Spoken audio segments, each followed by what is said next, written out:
From this to this. Hala, magbo-voice over tayo. Heto na nga, totoong tattoo na to. Napakaganda ng kinalabasan nito, guys. Pero kumusta naman kaya ang ating model ngayon, guys? Shout out nga pala sa tattoo artist natin. Professional yung tattoo artist na yan, ha. Nakikisali pa yan sa dutdutan. Comment down below, guys, kung papayag tayong maging model ng dutdutan. At gagawin ko ng content yon. Tapos ang tatawag niyo sa akin, kadutdutan. Eto na nga, balik tayo sa tattoo natin. Ginugupit muna yung tattoo na ididikit natin. Parang pares lang pala ng temporary tattoo. Ayan guys, umpisahan na yung tattoo. Tapos tayo sa gilid, nakikinervyos lang. Ayan guys, so nililinis lang, sinishave, tapos pinupunasan. Ganun din naman ginagawa sa temporary tattoo, kaso nabubulol na yung lola nyo. Ito na nga, lilinisin lang. Tapos, ayan ako, magsasalita pero di ko alam.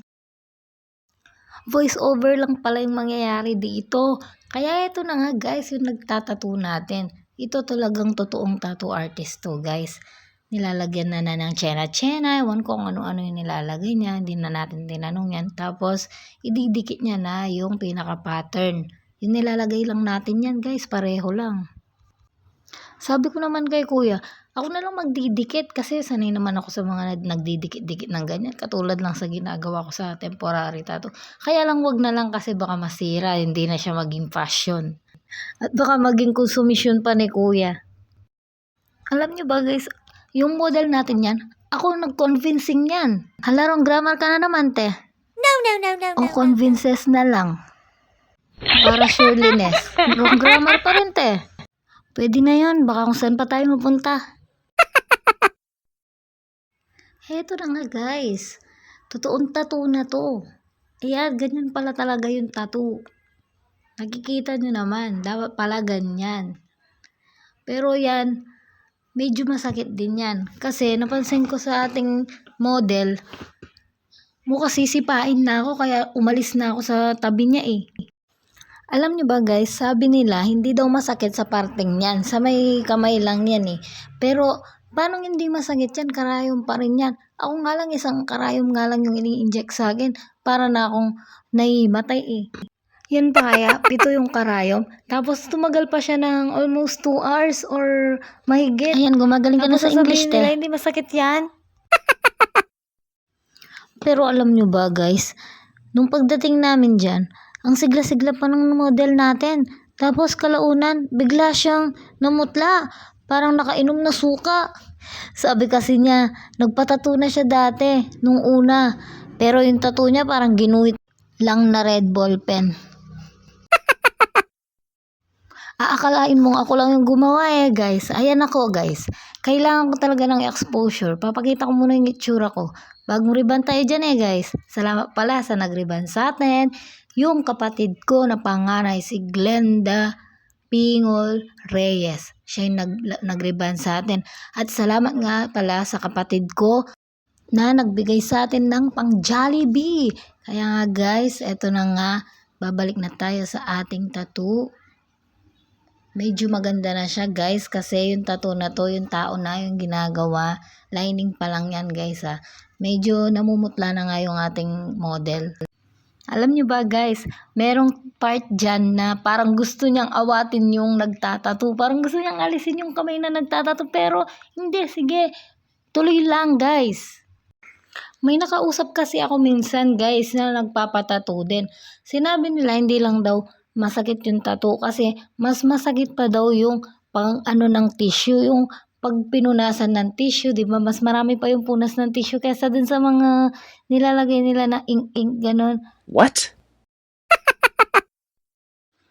Alam nyo ba guys, first time kong nakakita ng talagang nagtatattoo.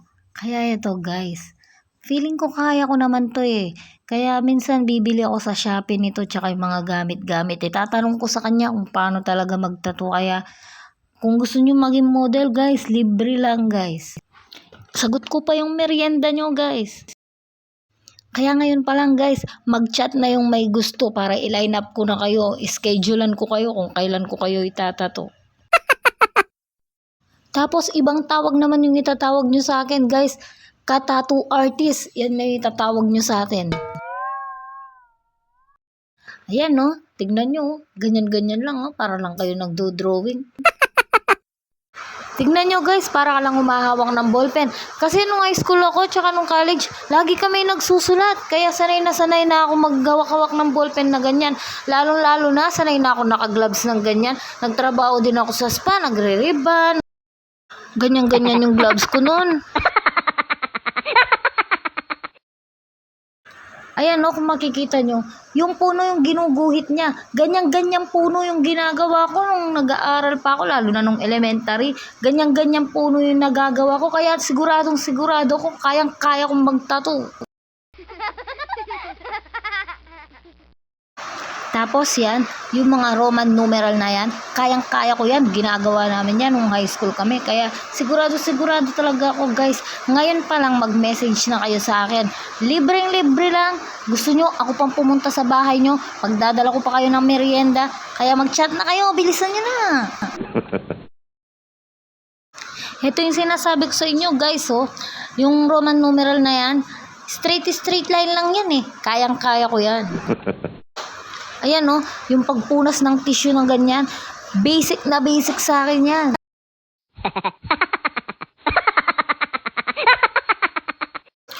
Sikreto lang natin guys sa panahon na yan, kinausap ko na si kuya sabi ko itutuloy ko na yung ginagawa niya Ito na nga guys, ako na magtutuloy sa ginagawa ni kuya kasi medyo madali-dali na lang yun Ito na nga guys, tapos yung result, ako na rin na magpapakita sa inyo para may tiwala kayo sa akin, mag-chat kayo kung gusto nyo mag-tattoo ako sa inyo kasi madali lang naman yung order ng mga gamit Ito na guys, i-flex na natin.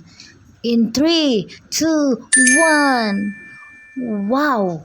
Ayan na ang final result. Tinuloy ko yan guys, kaya maganda yan. Ako nagtuloy niyan. No.